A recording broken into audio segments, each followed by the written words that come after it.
Embracing the changes and what the technology is bringing to you, we will have to do that in our business life, but also in our personal life. Welcome to the Veterinary Blueprint Podcast, brought to you by Butler Vet Insurance, hosted by Bill Butler. The Veterinary Blueprint Podcast is for veterinarians and practice managers who are looking to learn about working on their practice instead of in their practice. Each episode, we will bring you successful, proven blueprints from others both inside and outside the veterinary industry. Welcome to today's episode. Welcome to the Veterinary Blueprints Podcast, where veterinary medicine meets business and entrepreneurship. I'm your host, Bill Butler, and today's guest is Jacinthe Moreau.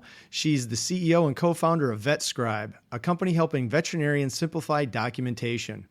With over 25 years in the veterinary industry, Jacinthe has held leadership roles at VCA, VetSource, World Pet Association, and more. Her expertise in marketing and business strategy has helped countless veterinary professionals improve their practices. We're going to talk about her journey today and the challenges veterinarians face in the current marketplace and how VetScribe is making a difference. Jacinthe, welcome to the show. Thank you, Bill. Thank you for having me, and it's a pleasure to be able to talk to your audience today. Perfect. Well, we had met at VMX and had dinner as a vet partner member down at VMX, and then got connected, and you've got a very interesting story and journey and current company and what you're involved in, and we're both vet partner members, so we've gotten to know each other a little bit. So why don't you tell our audience a little bit about your journey from where you were in the animal health industry to founding VetScribe? Okay. I can do that. Do we have like a few hours? It's a long I think we all need that amount of time. Well, why don't we make it a couple minutes instead of a couple hours? Sure. First of all, I was in the veterinary field for all of my life. That's where my heart is. That's where my passion is. I started when I was very young in Canada and then moved to the US working for pharma companies. When I was in Delaware at the time, I started my own company. So it was the first time that I was an entrepreneur raising money for animal cancer. And from there, we moved to the West Coast, where I'm talking to you today from California. And when I say we, it's my husband and I, we kind of always have a big work together. We have a big magnet between us. So when one goes somewhere, the other one has a tendency to follow. And that's what happened in our life. So we moved to the West Coast and started to work for a very big group of veterinary practices, VCA. So that was when we really had the opportunity to work with many veterinarians and understanding the struggle and how sometimes crazy it is to work in a veterinary practice, how rewarding it can be, but how frustrating it can be. And the processes also, and if you want to implement something, that the change management is most of the time the biggest challenge you have. So when I was working at VCA, I was responsible for new technology or new services. So that's where I thrive. I really like everything that is new. So I had the pleasure of working there on home delivery even before home delivery was a thing, so 2008. And I also developed some wellness program for them, a private brand of product, created a team of marketers. And then from there, I went to the World Pet Association. So I did jump to the pet side for 3 years and then came back on the veterinary side.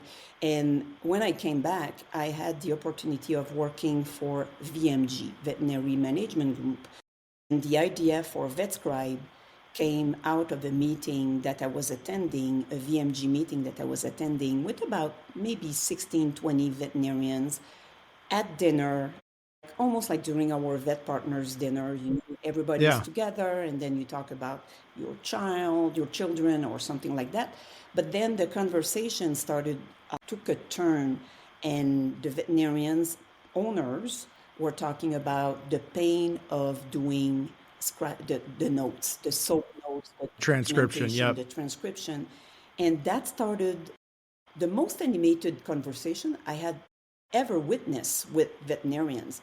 they were all complaining, saying that their veterinarians were spending enormous hours of time doing transcription, or some were late, not only days, but weeks. And it was like, wow, they were just like very emotionally involved. And you could tell that the soap notes were really a problem. And that is before AI. And at that time, there were a few services that you could use to speak in a mic and be attached to your computer uh, to do your notes. But the doctors that were around that table were commenting to the effect that some had tried them and it was not meeting their expectations because the doctors still needed to be at the practice and doing their things in front of the computer. And then there were a little bit of other technology challenges. So I just thought about why don't we do an app? And I called one of the doctor, Dr. John Allett, the next day and talk about the app. And he said, "Oh my God, that's so simple. Do it." So I went, So that's how VetScribe was yeah, born. It was born from a dinner conversation about problems veterinarians were having around documentation and transcription of their medical notes. And so you launched an that's it. app. That's it. You listen to the client, the people doing the work, and then sometimes it triggers those ideas. And then AI become a thing as we were launching, and we had to pivot and really retrain our platform to work with AI. So we were very mindful and careful before we launched because we wanted to make sure that our technology could be as good as it could be at the time. Sure. Because with AI, and I think anybody could rely to that, the advancement that you see from 1 month to the next are tremendous. So we Yes. wanted to make sure that we would be offering a good quality product at the time. And when I'm looking back right now, like almost like a year and a half ago, and what we were doing, I'm almost ashamed because we're so much better. And I'm sure I will have the same feeling in 2 years from now. Yeah, absolutely. And so, when we talk about, we were just down at WVC, we're recording this early spring of 2025. And so, this is a snapshot in time, as you talked about 18 months ago, your product and I think AI services overall, regardless of what they are, has changed tremendously in 2 years. And it's going to be further advanced 2 years from now as we're recording the spring of 2025. For the listeners out there, we were just down at WVC. You're out on the exhibit hall floor and you're there represented at VMX, or you see other scribing. What is AI scribing and what can it do and not do? That's a very good question. AI scribing is a way for veterinarians to gain back their time. After each consultation, veterinarians are documenting the entire conversation they had with a pet owner. And now, with the simple press of a button, you can have this conversation being recorded and the AI going over the details of the conversation and building the soap notes. So as soon as the doctor is done with their consultation and they press submit, within less than a minute, the draft of their notes or their notes are back into their device. If they are working on a phone, on a tablet, on a computer, everything is back to them, and then they can right there on the spot approve, or if they have edits to do, they can do their edits, and they can be done with that case. So AI is definitely a help for any type of documentation that veterinarians have to do. So it could be soap notes, it could be surgery report, it could be callback. Think about anything that usually a veterinarians would be spending typing on a keyboard instead of having their hands on an animal. Pretty much everything that they are typing, we can do for them. And AI will improve the consistency of the record because the AI works a little bit more like a automated machine, if you want. So it will build notes that will be consistent and accurate. So, and it will also help veterinarians be in the moment with their pet owner because they don't have to either take bullet notes on a piece of paper or they don't have to Sure. multitask with their brain in saying, okay, I need to remember that to document my note. I need to take account of that. Now they can really be in that conversation and be very engaged with the pet owner, looking at the patient and not having to worry too much about what they will need to put in their notes.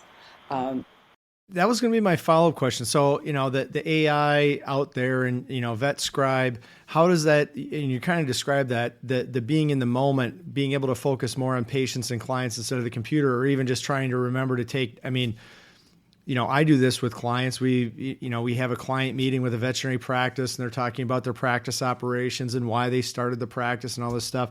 And then we get done with our meeting and I've got to, because we document our client notes and calls just like a vet practice does, not in a medical term, but, and so, trying to have that documentation and not worrying about typing on my computer while we're having a meeting. How has that changed for your clients with VetScribe? How are they transitioning to be more in the moment working with their clients and patients? No, that's a good question. I think, and I have not surveyed our client, but I feel that our veterinarians using the service were not necessarily typing their notes, like looking away from the clients and typing while the client is in the room. Most of them were taking little notes, but then they always had the fear of missing out on some details. Yeah. Which, knowing that you have this great partner now that is the AI, that is almost like this presence in the room that will be capturing all of that information, you can just forget about those bullet points or those mental notes and the fear of missing something. We have clients that were telling us that when they came to us, they were telling us, sometimes I'm late doing my notes, and I will do my notes 2-3 days later, and they were explaining that sometimes they have to stand up and put themselves around a table on the side that they were when they were doing the exam on that animal to remember if it was the right leg or the left leg. Oh my. But you see 15, 20, 22 patients a day. And then if you have to remember all of that, that's a lot. So sometimes Was that the black cat or the tabby that I had the conversation about the hairball issue and the vomit all the time? I could, we don't have that much, we don't have that many appointments or meetings, but it's the same situation. You have a client meeting and then you get a phone call and then there's an email and then you're recording a podcast with a great guest like you. And then all of a sudden you're like, oh, I have to go home for the day because I've got another appointment. I'm supposed to have dinner with my wife. And then I'll document that conversation tomorrow. And trying to remember all the small details and the fine points. And, I'm not dealing in a clinical setting. I'm just talking about like how many square foot is your building. Did they say 3,500 or 4,500? I can't read my note that I scribbled during the meeting. So your service is actually recording during the client interaction, during the patient meeting. You're live recording that interaction with the client or the patient? Yeah, you can do that, or you can dictate after a consultation. Okay. So let's say that you have a sensitive consultation or someone doesn't want to be recorded, which never happened so far or that we know of. But you can dictate after the consultation. Or another example is that we have quite a bit of equine veterinarians and they dictate while they are driving in between barns. Sure, But absolutely. in companion animal practices, 95% of our clients are using the ambient mode. And Bill, I just want to come back. Your first question was about what can AI do and cannot do. And I just want to talk about what it cannot do because we don't want to promise the moon. Something that Absolutely. AI cannot do is replace the veterinarian expertise. The veterinarian is the expert. The veterinarian should stay in charge of the recommendation. We don't do generative AI. We don't propose treatment. We're not there yet. When the technology will get there eventually, we might. But right now, those decisions, the plan and everything in our book belongs to the veterinarians. So it's more of a transcription AI than a generative. Tell me my schedule for the day based on what I want to try and do, and then AI generates my schedule for the day. This is dictate my schedule for the day, and then it puts it on a piece of Yeah, paper, kind, so to speak, to yeah, oversimplify kind it. of. Another point also that AI is not really truly good as we speak today in spring of 2025 is the nuances in a conversation. Sometimes there will be things that might have like two different meanings. Or another example, if you have a multi-pet appointment and the veterinarian is working with two cats at the same time, that's Sure. complicated for the AI. The veterinarians, they really have to be careful in saying, here I'm working on Mimi, and here I'm working on Chocolat, and Mimi has this, and Chocolat has that. So that is very tricky. Or the nuances of something that was expressed. Sometimes the AI will hear in the conversation and be literate, and you need to be careful with that. So Sure. the AI does not replace entirely the human. It's really a big help, but think about it as a partner into building your notes that does not replace you. And the veterinarians still have the responsibility of reading what the AI is suggesting, making potential edits if they need to, and then approve what has been done by the AI. And I think that's true for all AI these days right now. The in the insurance industry, and there's a lot of AI being used for, marketing or scheduling or just all the things that AI is doing right now. And everywhere you hear AI being referenced, it's talked about, well, you need to check its work.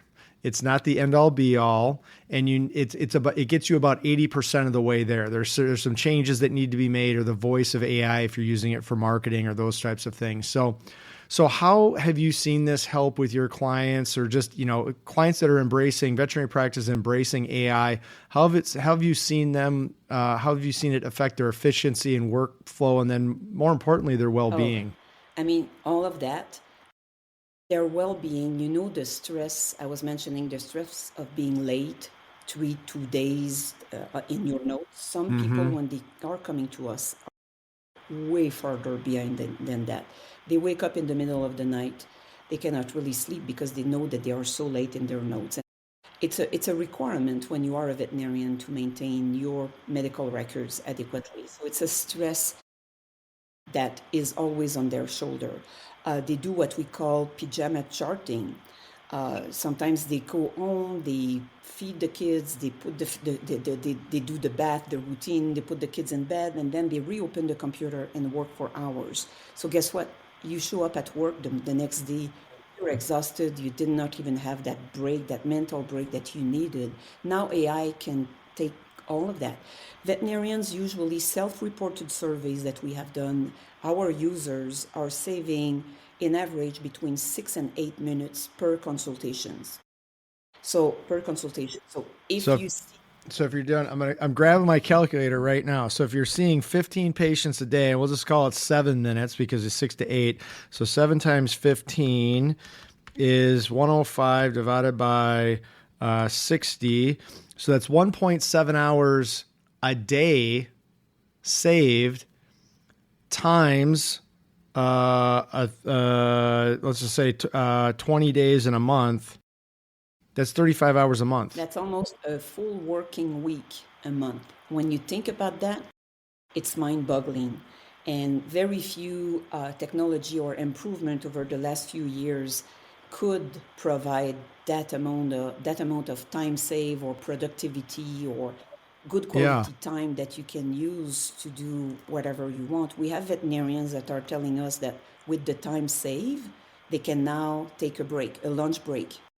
I mean, I have a lunch break every day, but many veterinarians don't even have the luxury of, Yeah, it's a working yeah, lunch. grabbing their sandwich while treating a patient. Now they can really take a break. Now we are in the springtime. They can go out for a walk and enjoy the beautiful weather that we're starting to have. Or they can use those hours to do CE.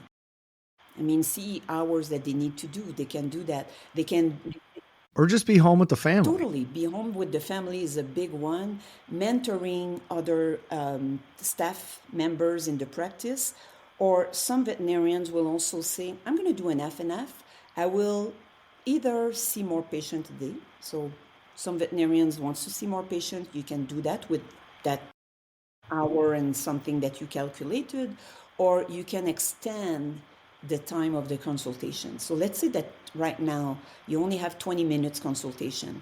We know that there is a lot happening and you have to talk fast, but if you can extend that consultation by the 7 minutes that you're saving, that's giving you the time to invest into that relationship with the pet owner, making sure that the pet owner understands the recommendation, that you can engage them in better care for your your patients. And most of the time there is a financial return. Not that we're looking for that as veterinarians, we're not looking for a financial return, but if you spend more time explaining a treatment, the compliance will be increased, the outcome will be better, and usually it's reflected financially. So there are so many ways that you can use the time that you're gaining back. It's really up to the veterinarians, but time is very precious. Stay with us. We'll be right back. This episode of the Veterinary Blueprint Podcast is sponsored by Butler Vet Insurance. Being an insurance agent at Butler Vet Insurance, I've seen firsthand the difficulties veterinarians face insuring their practices.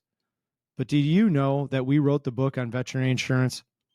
It's called Protecting Your Veterinary Practice: Insider Insurance Secrets Every Veterinarian Must Know. It's not just a book, it's a comprehensive guide that speaks to the unique challenges and insurance solutions for the veterinary community.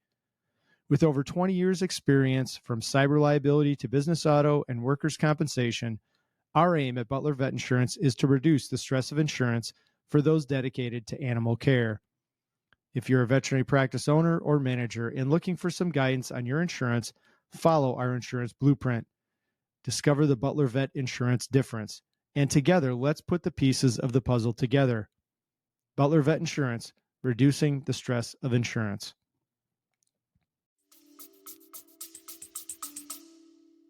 Well, time is also Yes. money. And so from a time and financial impact, I've always looked at, whenever I add a piece of technology to my business or practice, it's about integrating that in fully. Otherwise, I'm not getting the full financial benefit of that. So, you're getting a time benefit by using this. What's the financial impact of adding this, or financial consideration? There's a lot of services out there that are starting to think about this with PIMS and all this other stuff. But what's a financial consideration of adding this to my practice? Yeah. And some veterinarians are coming to us thinking, okay, that's an expense and I have to be mindful of my expense. But we have others that are saying, oh my God, the money that I'm investing in that, I will recoup it by my return on investment will be so much better, either financially or on well-being of my team or recruiting. Well, what's your time worth, right? I mean, I look at it this way. If you're the veterinary practice owner and you look at, your team members' time, especially associate veterinarians, you quantify their revenue they generate by how many appointments they see, and well-being. Well, if they're burned out and they're sick and they're not coming to work, or you've got churn at the practice, all of those things, those are financial considerations. So if you're saving your team 7 minutes an appointment and they're just happier mentally, you're going to run a better practice overall. So I've always looked at not an expense, an investment. Whether it's flying down to go to a vet partners meeting, that's an investment. It's not a business expense to fly down, because I'm getting to network with great people like you and Serge, and so it's the financial investment versus financial expense, and what are you getting out of it? Yeah, I really like that you consider that as an investment, because it is truly, from any angle you look at it, it's not really an expense, it's definitely an investment. Yeah. So how accurate, talking about AI, we chat a little bit, you do need to check its work. What are some of the limitations in capturing specific terminology for the veterinary industry using AI, or using AI like VetScribe? I want to say it's pretty good. Just talking about what we were talking before, 18 months ago, there were mistakes. There are still mistakes today. So that's something that veterinarians have to keep in mind. But it's so much better. And I want to say the accuracy is very high. Even Very high. with brand names, commercial brand names, it will catch the brand names. Even when the doctor is recommending drugs or medication that are from the human side, usually it will do a good job. So it's fairly accurate. That being said, the accuracy depends on how the veterinarian is conducting the consultation.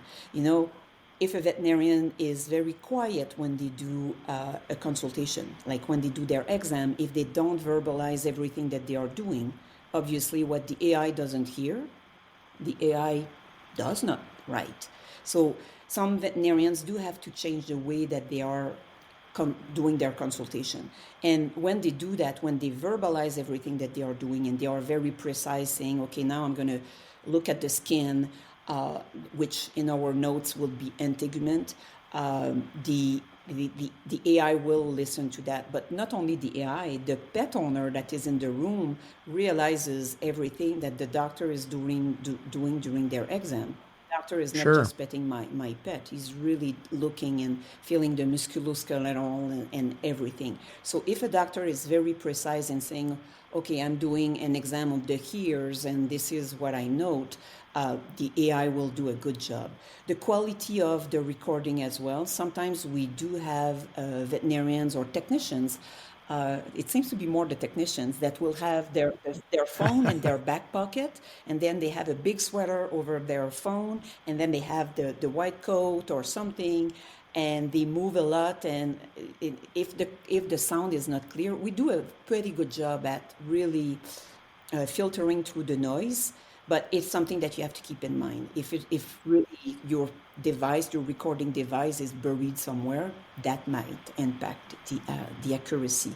But overall, the accuracy is excellent. So, there's a lot of different PIMs out there. How does AI or VetScribe specifically, but just AI, how has the integration process been with services like VetScribe to different PIMs software systems? I'm glad you asked this question because when we meet with veterinarians, that's the first question they ask. Sure. Is this going to work with my stuff? Exactly. And I totally understand because veterinarians don't want to have to go to 12 different platforms to really be able to work within their PIMs where they spend all of their time. Right now, most service, if not all services, do not integrate with PIMs. The way that we work at VetScribe is that we have a team of medical scribes that if you want, and if it's a service that is offered, you don't have to take it, but we have a team of medical scribe that log on to your PIMs through either remote access or on the cloud. The veterinarians will give us a login credential, and we do the uploads in the patient files into the practice management software, also called PIMs, on behalf of the doctors. If you don't want to do that, the copy and paste is very simple. You come, you look at the notes, you approve your notes, and then you copy them, and then you transfer them into your PIM. So it's a simple process that can be done. So either you do it yourself or you ask our medical scribes to do it for you. Sure. So, as we start to wrap up, as we mentioned, like if you go to WVC or you go to VMX, you see a lot of these services starting to pop up, either the PIMs themselves trying to offer some scribing services. For a veterinary practice out there looking to engage with VetScribe or another practice out there, a scribing service, especially using AI, what considerations should they think about when they want to start using this at their practice? I think they have to look at their current process and see how they will integrate a scribing service. Some veterinarians want to be the only one to use it within the practice. We recommend that you team up with your staff, with your technician, and even your receptionist. Technician can use the app, start the recording, go on with the collection of the information, the history or the subjective information, and then submit. So then the veterinarians can review in the app everything that was collected by the technicians, even before they get into the consultation room to meet the patient. Wow. Okay. So you know what you're stepping in. And then it's giving you an occasion to say, oh, I need to dig a little bit more into that point. But you don't have to ask the same question over and over again to the pet owner. So it shows respect to the pet owner, and it's giving you a little bit more time. So you have to think of the way that you will be using it. We highly recommend a team approach. Same thing if in your app we don't pull some PIMs, we don't pull the appointments to show them in the app. veterinarians should have their receptionists in the morning to create their appointments for them. So when they are ready, they just pull their app and they see the patient, they open the patient, and they are ready to go. And they're Yeah, ready to that's go. another way to work with your And, team. and you had mentioned, and I'm sure it's, as you said, it's understanding, and this kind of goes to my investment of technology component is, what do you want it to do for you? Do you want it to be, as you mentioned, you have an ambient recording where it's recording during the appointment versus recording notes post-appointment. And so it's probably understanding how you want the scribing service to work in your practice as you're building out your process. Do we want to record during the appointment, post-appointment? Do we want all the team to use it? How are we going to integrate with our PIMs? And so it's figuring out, how do we work at our practice? How do we want to use this technology that we're going to invest in and make the best use of it? Maybe we need to change some of our practices for the better. Yeah, exactly. And a piece of advice that I would give the veterinarians is that to understand that now your note will be built by this collaborator, the AI. So when you will receive the notes back, they will not be written with your tone of voice. So it's almost to say to the veterinarians, look at the information.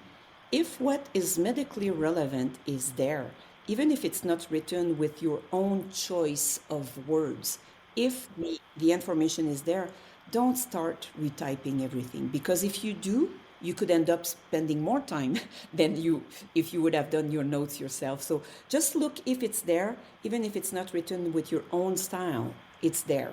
And talking about that, Bill, I want to mention that we offer personalized templates. So if veterinarians, and most veterinarians, work with their own templates, with their default content describing a condition, you can keep your templates.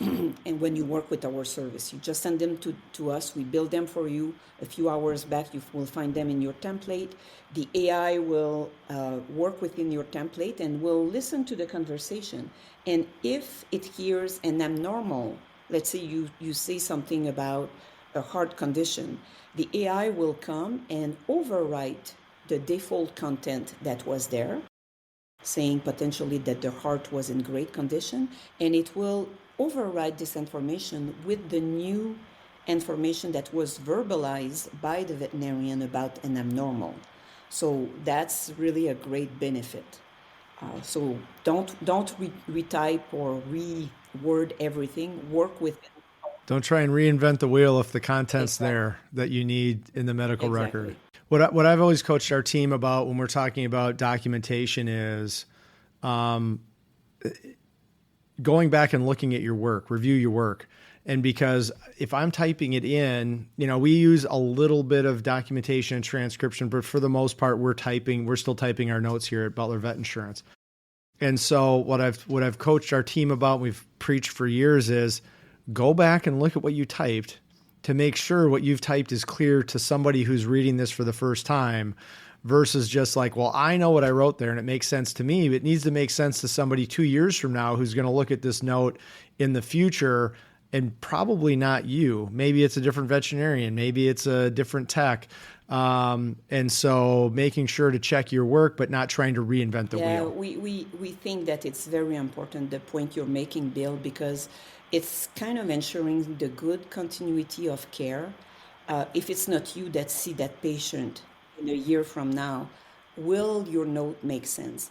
Or we do see, especially young graduates, young veterinarians, that sometimes have a tendency to really write long. They want to build defensible records, and they tend to put a lot of information. And sometimes for the next veterinarian that will come, let's say next year, you almost have to read the novel and look for the medical information in that novel. Sure. The AI will kind of like sort all of that information, make it concise, making it clear, making it more standardized if you want. So the veterinarian that will come in a year will look at the notes, and everything will be there, clearly stated. And there will not be this kind of like, I don't want to say not useful information, but the medical relevant information will be there. The cliff notes, Yes. so to speak, for those of us old enough to remember cliff notes. So as we start to wrap up our conversation, in the current modern veterinary practice here, spring of 2025, what is the risk what's the risk from trying AI or saying, all right, we're going to give this a 6-month trial at our practice to see if it really is everything it's cracked up to be? What's the risk of not doing, or what's the risk of saying, hey, I'm going to give this a shot in the current modern veterinary practice? Well, that's a good question. What could be the risk? It's a pretty easy process or system to implement. You almost have nothing to do. If you know how to use Siri on your phone, it's the same. You're pretty much there. It's just how does it integrate with your system or process at the practice? Yeah, and the risk every day the veterinarian is supposed and should review their recordings or their notes, ideally after each consultation or during a break, either lunch break or at the end of the day. So if there would be something, let's say something terrible would happen with the AI and AI would start to hallucinate, the veterinarian should catch that the same day. So the risk would be, hey, we have a problem with the AI. Can you look into that? Honestly, Bill, I barely see a risk, and the prices are so affordable that even financially, it's not a risk. The one risk that I'm trying hard to find something that would be considered as a risk. So it's very low risk. It's, hey, let's give this a shot. I've invested in different pieces of technology at my business. You sign up for a year contract and you go, okay, well, that didn't quite perform the way I thought it would. It's $3,000 or it's a $4,000 investment.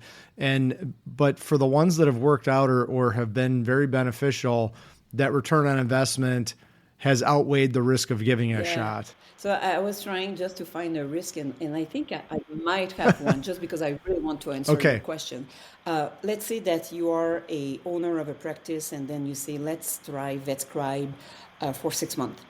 And then after 6 months, for XYZ reason, you, the owner of the practice, says, I want to go back to my old ways and have my people to type the notes and everything. I feel you would have a rebellion that your team might argue with that. So that's the only risk. That's the risk, is trying it out, deciding you don't like it, and your team saying, no, this was really good. We want to keep this going. It's probably the biggest risk. Okay, well, that's actually, it probably shows that if I've attended a lot of different events over the last probably 2 years in the insurance world, and there's, whether it's AI from scribing or what have you, the smart industry people in my world say that there's going to be 2 kinds of insurance agencies at the end of this decade, which we're only 5 years away from. It's insurance agencies that are out of business and those that have embraced AI. And if you haven't embraced AI in some shape or form, you're not going to be competing with your competitors, whether that's coding inside our management systems or using it for marketing purposes. Or, I was using AI this morning to create a flyer internally for our insurance association. Instead of spending 2 hours formatting a flyer, I just spoke into Microsoft Word my thoughts and said, okay, create a 1-page flyer on this topic. Now I needed to go in and make some edits and adjustments, but instead of spending 2 hours on that, I spoke for 10 minutes and had to create a generally pretty decent thing for us to review. So the risk is pretty low. The risk could be where you versus your competition somewhere else. I agree. And, embracing the changes and what the technology is bringing to you, we will have to do that in our business life, but also in our personal life. The changes that AI will have on our society will be impactful. Good or bad, but we have to be understanding of what's happening. Exactly. Well, if there are listeners out there that want to find you or VetScribe, where's the best place to find VetScribe? The website will have some information on that in the show notes, but vetscribe.com, or what's your website? Vetscribe.com, VetScribe written with a K. So VetScribe.com. And Bill, please feel free to put my email address. If someone has a specific question, I would be pleased to follow up with them. I always love engaging with veterinarians or anybody from the veterinary community. Every time I was cruising the floor on the vet shows, you were always happily engaged with a veterinarian out there. So I know that you're very passionate about this and helping the animal services industry in this. And so just a pleasure to have you on the podcast, and look forward to seeing you at our next dinner event out in the world somewhere in the world of animal health. Absolutely. I think we will meet this summer in July, probably. Let's hope so. All right. Well, take care, and thanks for listening to this episode of the Veterinary Blueprints podcast. Thank you so much, Bill. As always, make sure to like, review, and subscribe to the podcast. It helps us share our message with veterinarians out there everywhere. Thanks so much for listening, and have a great day.